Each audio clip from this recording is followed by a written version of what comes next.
शिक्षकगण एवं मेरे छोटे बड़े भाई बहनों, मैं ऊंची ब्रेन ट्री स्कूल की कक्षा 9 से आप लोगों के समक्ष विश्व स्वास्थ्य दिवस पर अपने कुछ विचार रखना चाहती हूँ। विश्व स्वास्थ्य दिवस एक महत्वपूर्ण दिवस है और इस दिवस को मनाए जाने की प्रक्रिया 7 अप्रैल 1950 से विश्व स्वास्थ्य संगठन के द्वारा की गई। जबकि विश्व स्वास्थ्य संगठन की स्थापना 7 अप्रैल 1948 को स्विट्जरलैंड के शहर जिनेवा में हुई और इस दिवस को मनाए जाने तथा इस दिवस को मनाए जाने का मुख्य उद्देश्य है लोगों को उनके स्वास्थ्य के प्रति जागरूक करना तथा लोगों को स्वास्थ्य संबंधी पूरी जानकारी देना। प्रत्येक वर्ष इस दिवस को एक नई थीम के साथ मनाया जाता है और इस वर्ष का शीर्षक है यदि आप स्वस्थ रहेंगे तो अपने सभी कार्य सही ढंग से कर पाएंगे। मेरे कहने का मतलब ये है कि यदि आप लोग स्वस्थ रहेंगे और स्वच्छ रहेंगे तो ही अपने सभी कार्यों को सही ढंग से कर पाएंगे। अगर आप अस्वस्थ हैं तो आपका एक कदम चलना भी मुश्किल है।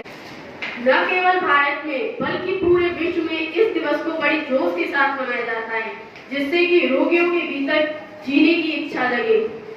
जैसा कि आप जानते हैं पिछले कुछ समय में एक छोटे से वायरस ने पूरे विश्व में हाहाकार मचा दिया है। इस वायरस को कोरोना नाम से जाना जाता है।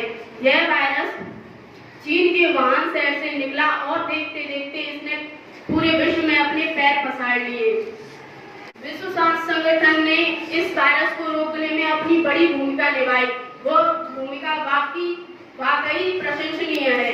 जो बातें कोरोना वायरस के बारे में विश्व स्वास्थ्य संगठन ने बताई उन बातों से कई लोगों को आगे जीने का अवसर मिला है, जैसे कि मुंह पे हाथ ना लगाना, मास्क लगाना और बार-बार साबुन से हाथ धोना।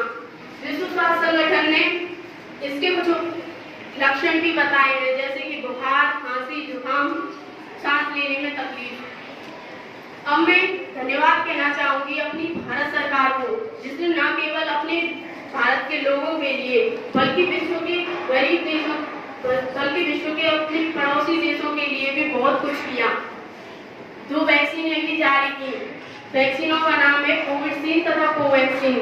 ये वैक्सीनें 16 जनवरी 2019 से लगना शुरू हुए और अब तक 90% लोगों को पहली खुराक तथा 64% लोगों को दोनों खुराकें मिल चुकी हैं।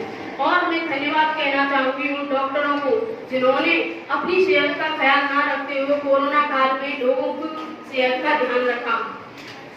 आप समझ सकते हैं आजकल की भगदड़ की दुनिया में लोग अपनी सेहत का तनिक भी ख्याल नहीं रखते हैं। लोगों को बस प्रतियोगी जीवन में बस घोड़ों की पड़ी है। मैं कहना चाहूंगी आप स्वस्थ रहें, स्वच्छ रहें और अपने आसपास के वातावरण को साफ रखें। बाहर का प्रदूषित खाना न खाएं, क्योंकि यह खाना खाने से हमारे शरीर तो नष्ट होता ही है बल्कि हमारी मानसिक क्षमता पर भी बुरा प्रभाव पड़ता है। धन्यवाद।